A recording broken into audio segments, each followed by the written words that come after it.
Akashvani 102.7 Manjeri FM മലയാളത്തിന്റെ ഹൃദയതാളം. സുഭാഷിതം തയ്യാറാക്കി അവതരിപ്പിക്കുന്നത് PV മോഹനൻ മണ്ണഴി. ഈയിടെ വായിച്ചൊരു പുസ്തകത്തിലെ സിംഹാവലോകനം എന്നൊരു പ്രയോഗം വീണ്ടും വായിക്കാനിടയപ്പോഴാണ് ഏറെ കൗതുകം തോന്നിയത്.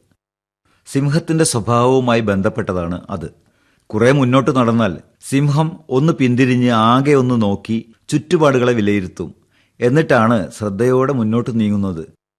സിംഹത്തിന് മാത്രമല്ല, മറ്റു പല ജീവികൾക്കുമുണ്ട് അവരുടേതായ ചില സ്വഭാവ സവിശേഷതകൾ. ആടും മാനുമൊക്കെ കണ്ടതെല്ലാം തിരക്കിൽ കടിച്ചകത്താക്കിയ ശേഷം വിശ്രമിക്കുമ്പോൾ സാവധാനം അയവിറക്കുന്നത് ശ്രദ്ധിച്ചിട്ടില്ലേ? വളരെ ചിട്ടയായുള്ള സാമൂഹിക ജീവിതം പരിപാലിക്കുന്ന ജീവികളാണ് ഉറുമ്പുകൾ. ദുർബലരായ ഉറുമ്പുകളുടെ ഏറ്റവും വലിയ ശക്തി എന്ന് പറയുന്നത് അവയ്ക്കിടയിലുള്ള ഐക്യവും ഒരുമയുമാണ്. അച്ചടക്കത്തിനോ പട്ടാളത്തെപ്പോലെ ചിട്ടയോടെ നീങ്ങുന്ന ഉറുമ്പുകൾ നമ്മെ പലതും പഠിപ്പിക്കുന്നില്ലേ?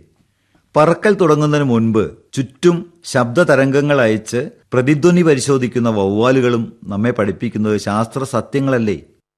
വല നെയ്യുന്ന ചിലന്തികളും ആരും പകർന്നു തരാത്ത പാഠങ്ങളാണല്ലോ നമ്മെ പഠിപ്പിക്കുന്നത്.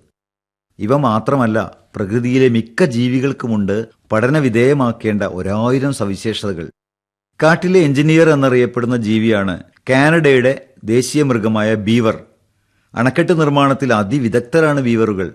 സ്വന്തം പല്ലുകളും ശരീരഭാഗങ്ങളുമൊക്കെ ഉപയോഗിച്ച് മരങ്ങൾ മുറിച്ച് കാട്ടിൽ അണകെട്ടേണ്ട സ്ഥലത്ത് എത്തിക്കും.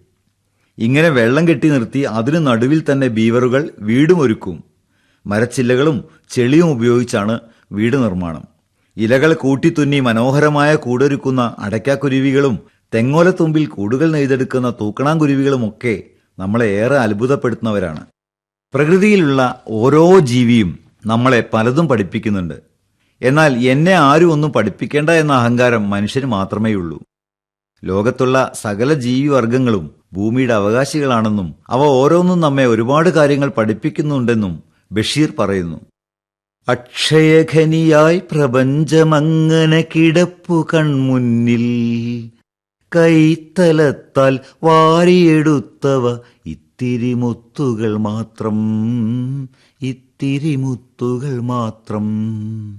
കവി പി മധുസൂദനന്റെ കവിതയിൽ പറയുന്നത് പോലെ, അറിഞ്ഞിടുമ്പോൾ അറിയാം നമ്മൾക്കറിയാനൊത്തിരി ബാക്കി, അറിഞ്ഞിടുമ്പോൾ അറിയാം നമ്മൾക്കറിയാനൊത്തിരി ബാക്കി, ഒത്തിരി ഒത്തിരി ബാക്കി, ഒത്തിരി ഒത്തിരി ബാക്കി. നമുക്ക് ചുറ്റും നല്ല പാഠങ്ങൾ പറഞ്ഞു തരാൻ ഈ ഭൂമിയിലെ സകല ജീവജാലങ്ങളുമുണ്ട്. അവയുടെ സ്നേഹഗാഥകളുണ്ട്. പക്ഷേ അത് കേൾക്കാൻ നമ്മൾ മനുഷ്യർ ഒരുക്കമല്ല എന്ന് മാത്രം. സുഗതകുമാരി ടീച്ചർ പറയുന്നത് കേൾക്കാം. ഇരുളിൽ തിളങ്ങുമീ പാട്ടു കേൾക്കാൻ കൂടെ മരമുണ്ട്, മഴയുണ്ട്, കുളിരുമുണ്ട്. ഇരുളിൽ തിളങ്ങുമീ പാട്ടു കേൾക്കാൻ കൂടെ മരമുണ്ട്, മഴയുണ്ട്, കുളിരുമുണ്ട്. നിഴലുണ്ട്, പുഴയുണ്ട്, തലയാട്ടുവാൻ താഴെ വഴിമരച്ചോട്ടിലെ പുല്ലുമുണ്ട്. ആരുമില്ലെങ്കിലെന്തായിരം കൊമ്പത്ത് താരുകളുണ്ട്, താരങ്ങളുണ്ട്. ആ പാട്ടിൽ ആഹ്ലാദത്തേനുണ്ട്, കനിവഴും സ്വപ്നങ്ങളുണ്ട്, കണ്ണീരുമുണ്ട്. ഹൃദയത്തോട് ചേർത്ത് നിർത്തി ഞങ്ങളുണ്ട് കൂടെ എന്ന് ഈ പ്രപഞ്ചത്തിലെ സകല ജീവജാലങ്ങളും പരസ്പരം പറയുന്ന ആ നല്ല കാലത്തിനായി നമുക്ക് കാത്തിരിക്കാം.